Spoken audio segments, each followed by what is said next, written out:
Hey, Jakob! Du da! Baba!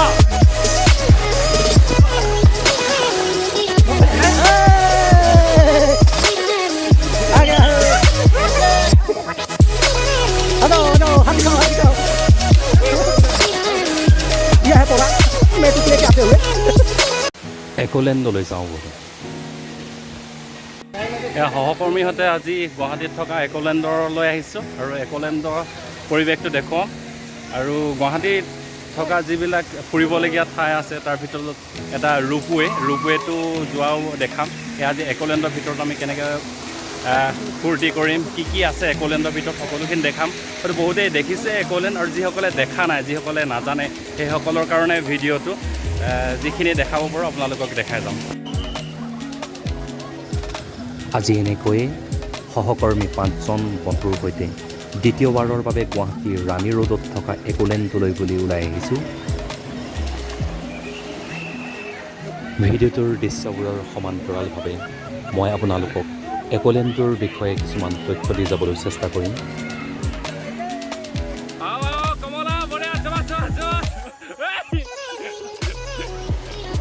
গুৱাহাটীত থকা একোলেণ্ডসমূহৰ ভিতৰত এইটো এটা বৃহৎ একোলেণ্ড, কাৰণ ইতিমধ্যে গুৱাহাটীত কেইবাটাও একোলেণ্ড গঢ়ি উঠিছে। এই একোলেণ্ডটোলৈ আহিবলৈ গুৱাহাটী জালুকবাৰীৰ পৰা বৰঝাৰ ৰাণী ৰোডত প্ৰায় 6-7 কিলোমিটাৰ আহিব লাগিব। সেয়া আপুনি বাছতো আহিব পাৰে বা মেজিকতো আহিব পাৰে। একোলেণ্ডৰ ভিতৰত সোমাবলৈ প্ৰথমে আপুনি এটা টিকট ক্ৰয় কৰিব লাগিব, যিটো টিকটৰ মূল্য সাধাৰণ দিনত 740 টকা আৰু বন্ধৰ দিনত ইয়াৰ মূল্য 770 টকাৰ পৰা 800 টকা পৰ্যন্ত হয়। এইটো হৈছে একোলেণ্ডৰ এটা বিশেষ আকৰ্ষণ, ৱেভ পইণ্ট, য'ৰ পৰা সাগৰৰ দৰে ঢৌ উৎপন্ন হয়, যাৰ বাবে মানুহবোৰে এই ঠাইত এনেকৈয়ে ঠাহ খাই পৰে। প্ৰায় 4 মাহৰ ওপৰৰ পৰা এনেকৈ এটা মোবাইলেৰে ভিডিঅ' কৰি অহাটো এটা দুঃসাহসিক কাম বুলিয়ে ক'ব লাগিব। প্ৰায় 50-60 ফুট উচ্চতাৰ পৰা এনেকৈ এটা সৰু টাৰ্নেলত তললৈ চুঁচৰি যোৱাটো সঁচাই এটা বৰ ভয় লগা অভিজ্ঞতা আছিল। এই টাৰ্নেলটোৰ কথা কিছু সুকীয়া। সম্পূৰ্ণ অন্ধকাৰ টাৰ্নেলটোত এপাক ঘূৰি তললৈ এনেদৰে চুঁচৰি অহা হয়, আৰু মই তললৈ নামি অহা সময়তেই মোৰ বন্ধুজনে এনেকৈয়ে ভিডিঅ' কৰি ৰাখিছিল। আৰু ওপৰৰ পৰা ভয় শংকাৰ মাজেৰে তললৈ নামি আহি পানীত যেতিয়া মুখে কাণে পানী সোমাইছিল, তেতিয়া বন্ধুজনৰ আগত এনেকৈয়ে হাঁহি মাৰি এটা অভিব্যক্তি প্ৰকাশ কৰিছিলোঁ।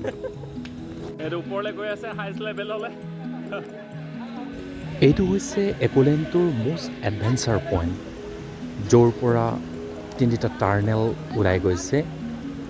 এই ক'লা ৰঙৰ টাৰ্নেলটো হৈছে আটাইতকৈ টপ লেভেলত থকা টাৰ্নেলটো, যিটোৰ নেকি বিভিন্ন পাক আপোনালোকে দেখিছে।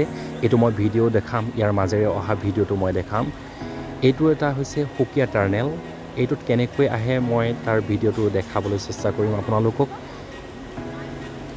এই বিভিন্ন ধৰণৰ বেকাবেকি টাৰ্নেলবোৰৰ মাজেদি আহি এই যিটো গোলাকাৰ টাৰ্নেল দেখিছে, এয়া দুগৰাকী ছোৱালী আহি আছে।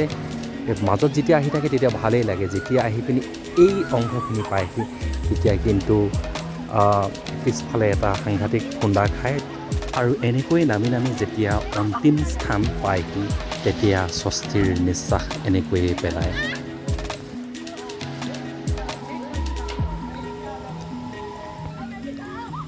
এয়া টাৰ্নেলটোৰ মাজেৰে নামি অহা আন দুগৰাকী ছোৱালী।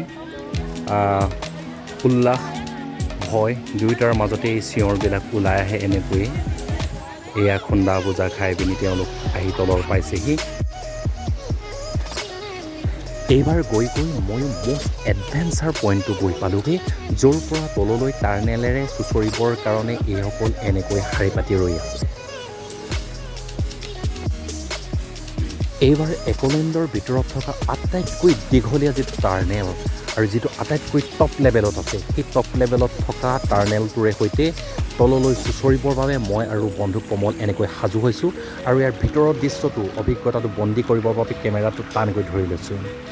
আৰু এয়া আৰম্ভ হৈছে, আৰু এই টাৰ্নেলটোৰে তললৈ নামি গ'লে মাজে মাজে চিঞৰিব লগা হয় চিঞৰাৰ কাৰণে আপোনালোকে নাভাবিব যে আমি উৎপাত কৰিছোঁ যেতিয়া চিঞৰটো মাৰি দিয়া হয় তেতিয়া ভয়টো বহুতখিনি গুচি যায় আৰু তেতিয়াই মজাটো লাগে আচলতে যদি চিঞৰটো মৰা নহয় তেতিয়াহ'লে ভয়টো বুকুত বান্ধি যোৱা হয় এয়া সুৰংগৰ মাজে মাজে আন্ধাৰ এই আন্ধাৰৰ মাজে আমি গৈ আছোঁ আকৌ মাজতে পোহৰ মই দীঘলীয়া টাৰ্নেল ৩-৪ পাক ওপৰে এয়া পানীৰ মাজেৰে গৈ আমি শেষ মুহূৰ্তত একেবাৰে তলৰ পালোগৈ মোৰ মুখৰ অভিব্যক্তি চাওক আচলতে সেয়া আছিল এটা দীঘলীয়া স্বস্তিৰ নিশ্বাস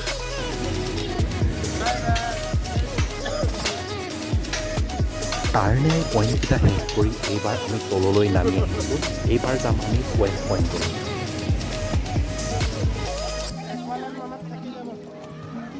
এইটোৱে হৈছে একোলেণ্ডৰ আকৰ্ষণ ৱেভ পইণ্ট যিটোৰ মই দৃশ্যৰ বৰ্ণনা দিবলৈ নাযাওঁ আপোনালোকে যিটো দেখিছে সেইটোকে আপোনালোকে অনুভৱ কৰক হৃদয়ংগম কৰক ইয়াৰ পৰিৱেশটো মই দেখুৱাই দিছোঁ যে ইয়াতে সন্ধিয়া 5 বজাৰ লগে লগে সাগৰৰ ঢৌৰ দৰে তৰংগ সৃষ্টি কৰি দিয়ে যিটো ঢৌত সকলোৱে এবাৰ বুৰ যাব খোজে সকলোৱে ৰৈ থাকে আচলতে পানীৰ গভীৰতা অনুসৰি বহুজনে সাঁতোৰেও ইয়াতেই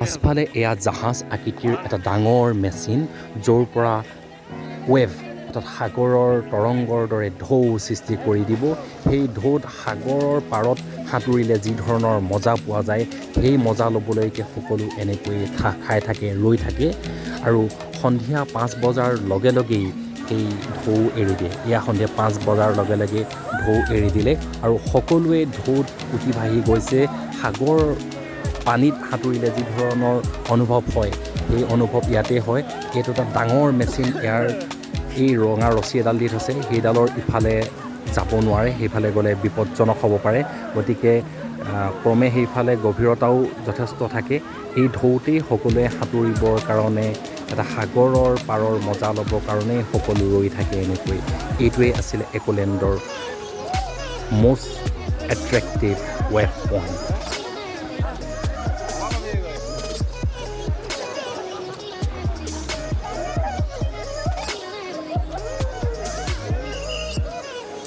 এয়া মোৰ লগত যোৱা 4জন বন্ধু ক্ৰমে আনন্দ যাদৱ বীৰেন্দ্ৰ ৰায় ললিত ওৰাং আৰু কমল আৰু মই নিজেই আমি 5জন গৈছিলোঁ তেওঁলোকে পাৰ্যমানে এই সাগৰৰ ঢৌটো শেষ মজাটো লৈ আছে পাৰলৈ উঠি অহাৰ পূৰ্বে শেষবাৰৰ বাবে ৱেভ পইণ্টৰ এটা দৃশ্য আকৌ এবাৰ মই দেখুৱাই দিছোঁ এয়া শিশুৰ পৰা প্ৰাপ্তবয়স্কলৈ উঠিব পৰা এখন উৰন্ত ট্ৰেইন আৰু এয়া এটা চকৰি ঘূৰি আছে এইবাৰ মই উঠিলোগৈ এটা চকৰি যিটো চকৰি দুইফালৰ পৰাই ঘূৰে প্ৰথমতে সি নিজৰ চাৰিওফালে ঘূৰিব আৰু লগে লগে ইয়াৰ চকীখনো ঘূৰিব এয়া এটা চকৰিত প্ৰথম উঠি ল'লোঁ আৰু মই পৰিৱেশটো দেখাই আছোঁ কিছু এই চকৰিবিলাকত উঠিলে সাধাৰণতে কি হয় এটা মূৰ ঘূৰণি লাগে কাৰণ ই দুইফালৰ পৰাই ঘূৰিবলৈ আৰম্ভ কৰে কাৰণ ডাঙৰ চকৰিটো যেনেধৰণে ঘূৰিছে আমাৰ চকীবিলাকো তাৰ লগে লগে ঘূৰিবলৈ আৰম্ভ কৰিছে ইয়াৰ মোৰ লগৰ বীৰেন্দ্ৰ ৰায় তাকো দেখুৱাইছোঁ এই চকৰিটোত উঠোঁতেই আমাৰ বন্ধু কমলৰ মূৰ ঘূৰাই অৱস্থা একেবাৰে বেয়া হৈ গ'ল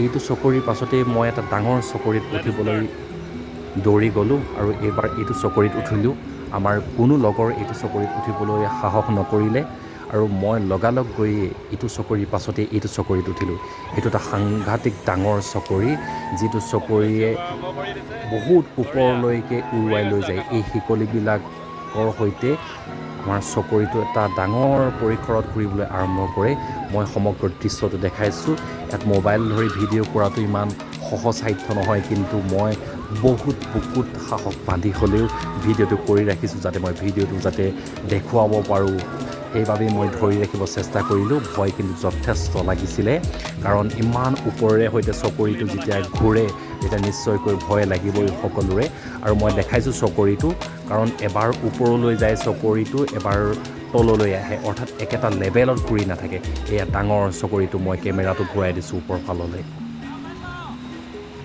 আৰু এনেকৈয়ে সিদিনাখন একোলেণ্ডত চকৰিত উঠাৰ মজা এটা লৈ আহিলোঁ।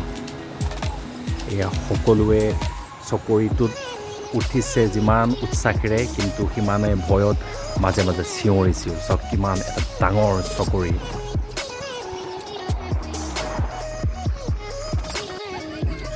ইটোৰ পাছত সিটো চকৰি বগাই এইবাৰ আহি পালোঁ একেবাৰে শেষৰটো চকৰি। এয়া এটা পেণ্ডুলামৰ দৰে লৰি থাকে এখন নাৱৰ সদৃশ। দেখাত যিমান সহজ দৰে লাগিছে, সহজ কিন্তু মুঠেই নহয়। কাৰণ ভিডিঅ'টোত মোৰ পিছফালে বহি থকা ছোৱালীকেইজনীক দেখিলেই গম পাব যে সিহঁতৰ ইতিমধ্যে মূৰ ঘূৰাবলৈ আৰম্ভ কৰিছে। এগৰাকীয়ে হাতেৰে চকু ঢাকি ধৰিছে কাৰণ সিহঁতৰ মূৰ ঘূৰাবলৈ আৰম্ভ কৰিছে।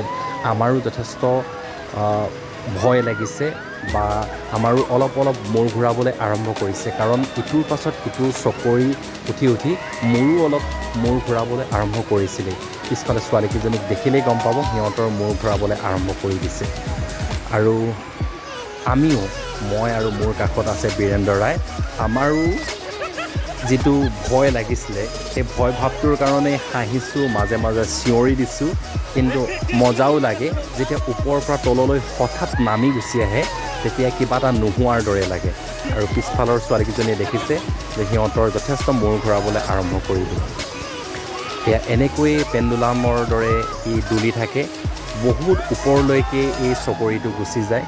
কিন্তু ছেফটি ছাইডটোত যথেষ্ট ভাল, কাৰণ বহুত ধুনীয়াকৈ লক ছিষ্টেম থাকে, কোনোবা ইয়াত পৰি যোৱাৰ সম্ভাৱনা নাথাকে। কিন্তু হ'লেও ভয়টো কিন্তু লাগে যেন কিবা এটা হঠাৎ নোহোৱা হৈ গ'ল। এয়া মোৰ কাষৰ ভণ্টিগৰাকীও চকু মুদি দিছে, কাৰণ সেইখিনি সময়ত সঁচাকৈ বহুত বেছি ভয় লাগি যায়। কাৰণ ওপৰৰ পৰা যেতিয়া তললৈ নামি গুচি আহে যেন কিবা এটা নোহোৱা হৈ গ'ল, তেনেকুৱা ধৰণৰ লাগে।